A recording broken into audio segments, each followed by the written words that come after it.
Ontem eu vivenciei uma cena muito interessante na minha igreja, na comemoração da Páscoa, e algo foi muito marcante para mim. Quando a gente conhece alguns panos de fundo de histórias, a gente consegue enxergar muito além daquilo que a gente está vendo.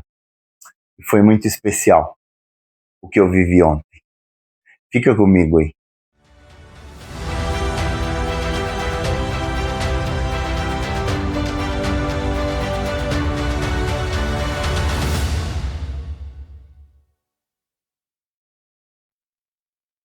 Boa tarde! Tudo bem aí com você? Por aqui tudo ótimo. De novo um meditar na parte da tarde. Vamos que vamos.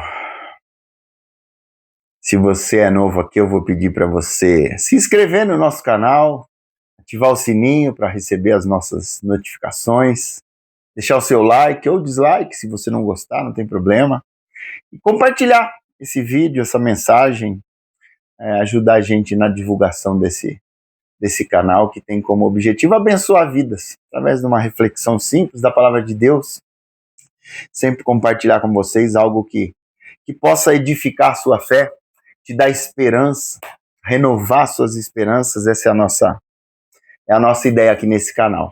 Amém?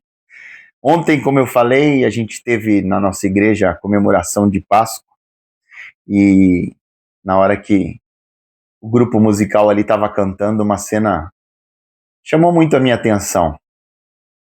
Conhecendo as histórias ali por trás de tudo que a gente estava vendo, tinha uma pessoa ali muito especial, que a gente ama de montão, ela com a sua filhinha ali, cantando.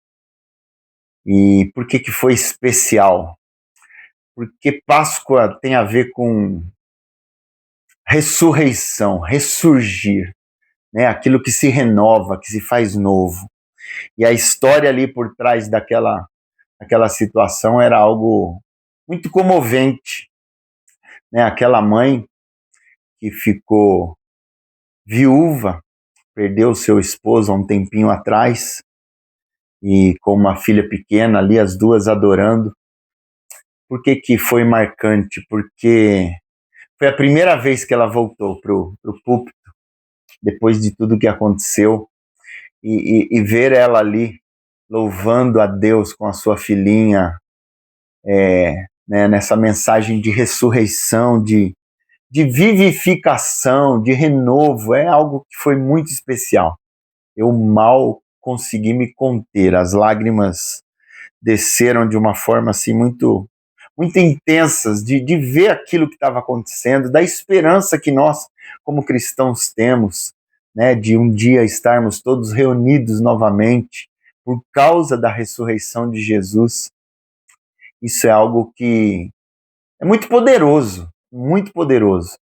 E ver aquela irmã ali louvando ao Senhor, voltando no lugar de ministério dela, foi muito especial, foi algo realmente muito poderoso, e eu glorifiquei o nome do Senhor por isso. Mas, diante de tudo isso, fica às vezes a pergunta para a gente, né? Por que a gente sofre tanto? Por que a gente passa por situações tão violentas, né? No sentido de assaltarem a nossa alma, de nos machucarem tão agressivamente? Por quê, né? Se somos filhos do Deus Todo-Poderoso, que pode todas as coisas, por que Ele permite que certas coisas aconteçam nas nossas vidas?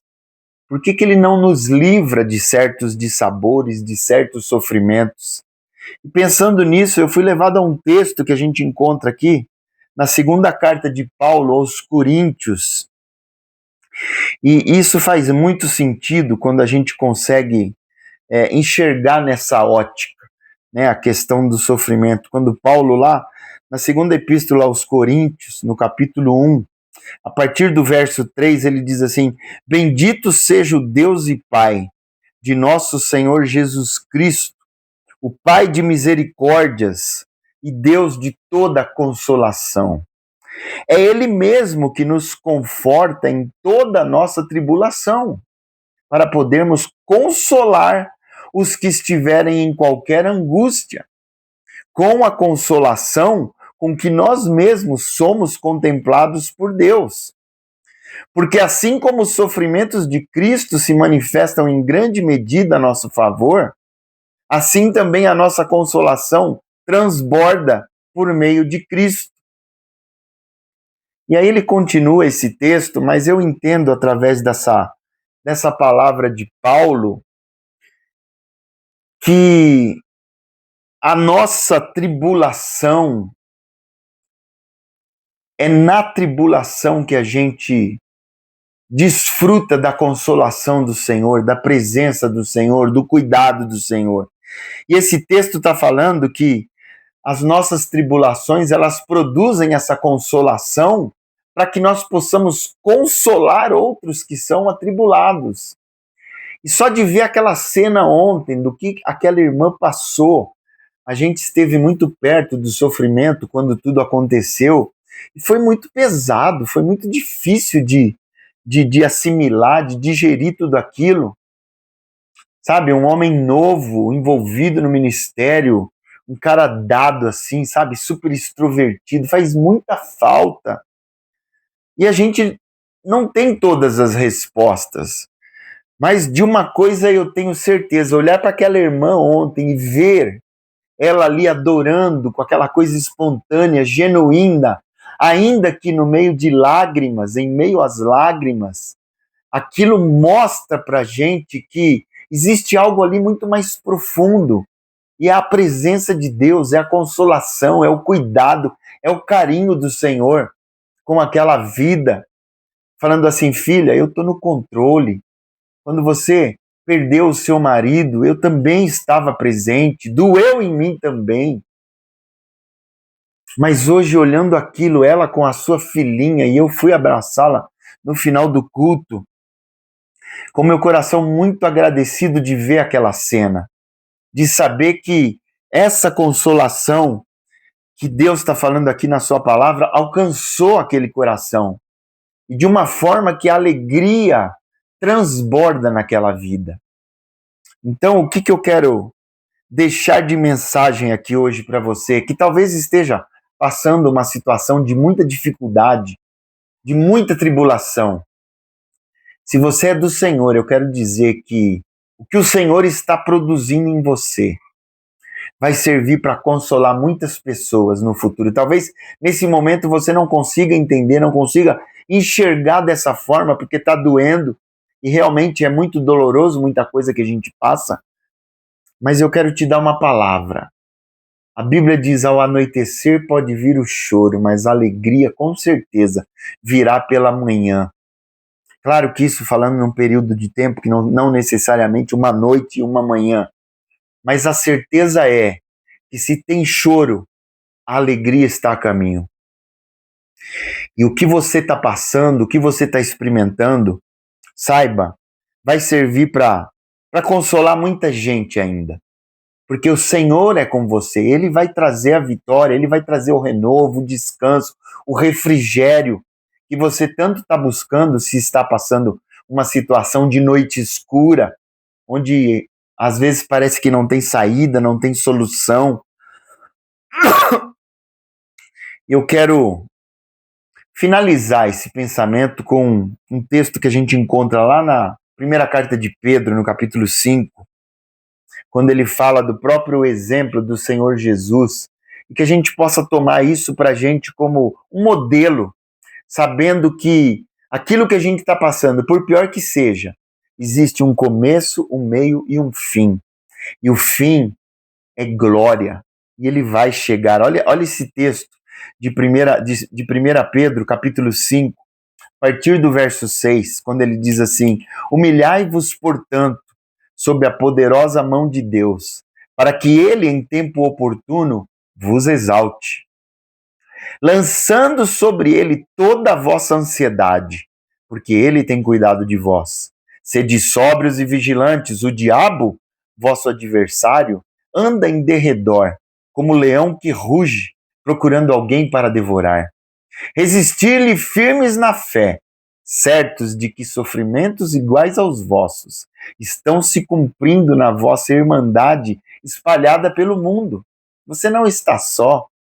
Ora, o Deus de toda graça, verso 10, que em Cristo vos chamou à sua eterna glória, depois de terdes sofrido por um pouco, ele mesmo vos há de aperfeiçoar, firmar, fortificar e fundamentar. A ele seja o domínio pelos séculos dos séculos. Amém. A Bíblia está dizendo aqui que toda tribulação, todo sofrimento, ela tem um propósito. E sendo que tem um propósito, há um tempo para se cumprir. Mas a esperança é o que ele diz aqui. Jesus, depois de ter sofrido por um pouco, esse mesmo Jesus nos há de aperfeiçoar, firmar, fortificar e fundamentar. Tudo aquilo que a gente passa como sofrimento na vida do cristão tem propósito, não é por acaso. Agora, o legal é de saber que, por mais escura que esteja a noite, o Senhor é conosco. Ele não nos desampara nunca. Ele não nos abandona.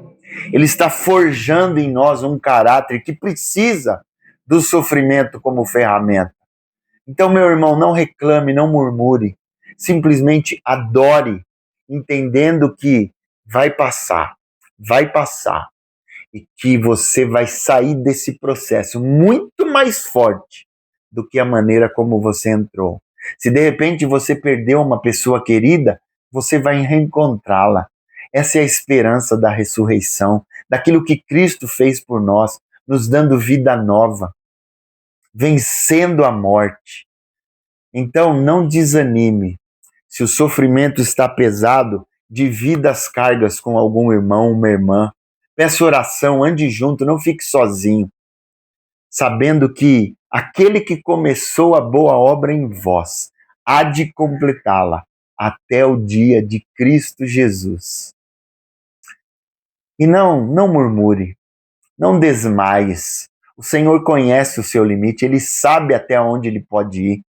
Ele simplesmente está submetendo você a uma provação para tornar você melhor. E que através dessa provação, você amanhã vai poder abençoar outras pessoas que naquele momento estarão vivendo exatamente o que você vive hoje. Então, se alegre. Tiago fala, tende por motivo de toda alegria o passardes por várias provações. Interessante a palavra passardes. Provação não é para viver nela, é um período, é curto. Deserto não é lugar de morada, deserto é passagem. Então, meu irmão, minha irmã, vai passar. Creia nisso. Passe da melhor maneira possível, para que no final você olhe para trás e saiba que você é um obreiro aprovado no Senhor. Descansa nele. Ele está conduzindo tudo para o melhor fim. Porque ele diz em Jeremias 29:11, eu é que sei que pensamentos tenho a vosso respeito, diz o Senhor, pensamentos de paz e não de mal, para vos dar o fim que desejais. Que o Senhor te abençoe.